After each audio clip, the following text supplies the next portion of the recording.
ধীতমোত্তমম। পিতা, এই জগতে ৯ প্রকারে ভগবানকে পাওয়া যায়। শ্রবণ, প্রথম ভক্তির উপায় হল শ্রবণ। শ্রবণ যদি ঠিক হয়, এই জন্মেই ভগবান লাভ হয়। শ্রবণ প্রথম ভক্তি। মনটাকে শুদ্ধ রেখে যদি ভগবানের কথা শ্রবণ করতে পারো, এই জন্মেই তোমার লাভ হয়ে যাবে। নববিধা ভক্তির প্রথম ভক্তির কথা শ্রবণ। বলে শুনি, এত এত শুনি, মনে থাকে না। আবার আসি, প্রত্যেক লীলা কীর্তনের আসরে যায়, কীর্তনিয়া নেচে গুনে গান করে, শুনি, ভুলে যাই, ভুলি। বলে মনে রাখার দরকার নাই। মনটাকে যদি বিশুদ্ধ করে এখানে শোনো, দেখবে যারা মাঠে কাজ করতে যাও, মাঠে যারা কাজ করতে যাও, ও মায়েরা, দেখবে বাঁশের চোঙাতে করে মুড়ি বেঁধে নিয়ে চললো, আর একটা ছোট্ট বাঁশের চোঙা করা আছে, তাতে তেল নিয়ে চললো। চাষ করবে, আবার বাড়ি এসে ভাত খেতে গেলে অনেক দেরি হয়ে যাবে, তাই ওখানে মুড়ি মেখে খাবে আর ওই তেল মেখে চান করবে। তেল কিন্তু বাঁশের চোঙায় থাকে না, প্রতিদিন নিয়ে যায় আর নিয়ে আসে, তেল শেষ হয়ে যায়। দেখবে একটা সময় সেই বাঁশের চোঙাটা আস্তে আস্তে তেলের আস্তরণ করে হলদে হয়ে গেছে, হলুদ হয়ে গেছে সেই বাঁশের চোঙাটা, তেল থাকে না।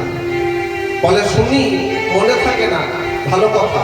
শুনতে শুনতে যেদিন কানটা ওই রকম পরিপক্ক হয়ে যাবে, হলদে হয়ে যাবে, দেখবে আর অপসিদ্ধান্ত কানে ঢুকে না, বিষয় কথা কানে ঢোকে না, কানের রুচি পাল্টে যাবে।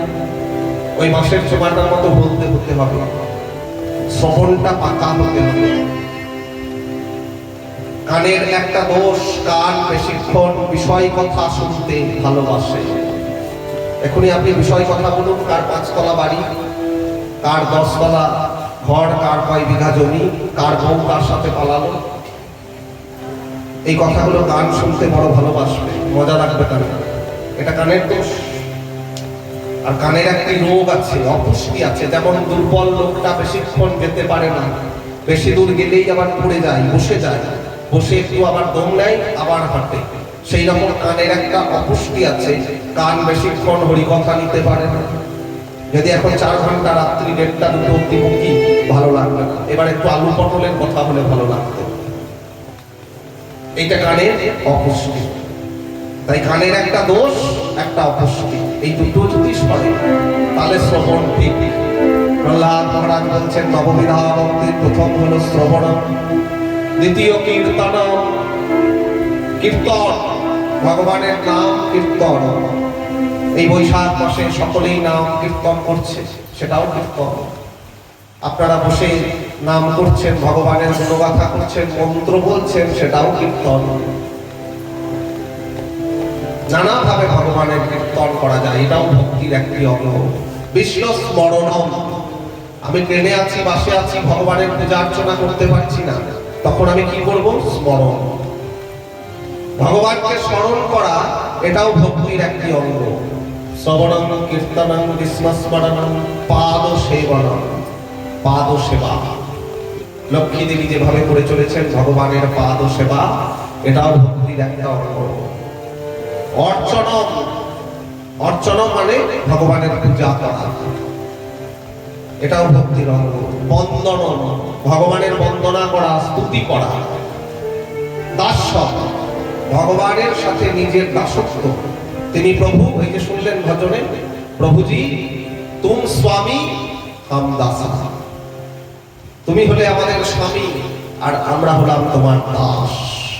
এই যে দাসত্ব, ভগবানের চরণের দাস হওয়া, এইটাও নববিধা ভক্তির একটা অঙ্গ।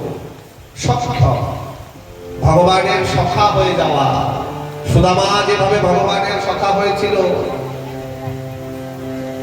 সুদামা এত দারিদ্র, তবু ভগবানকে তার দারিদ্রের কথা জানায়নি, নিজের দরিদ্রতার কথা ভগবানকে মুখ ফুটে বলেন, না চাইতেই ভগবান তাকে সব দিয়ে ভরিয়ে দিয়েছিলেন। সেই সুদামার মতো যদি সক্ষ রসে ভগবানকে মানতে পারো, সেইটা হলো সক্ষম। আর কি আত্মনিবেদন, এটা বড় কঠিন কাজ।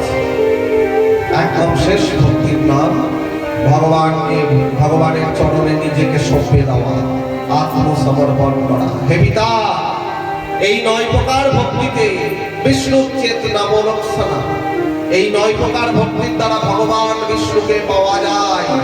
প্রিয়তে ভক্তদ্যা তন্মন্যে ধীত উত্তম। এই ভক্তির অনুশীলন যদি করা যায়, তবেই তাকে আমি যথাযথ শিক্ষা বলে মনে করি। প্রহ্লাদ,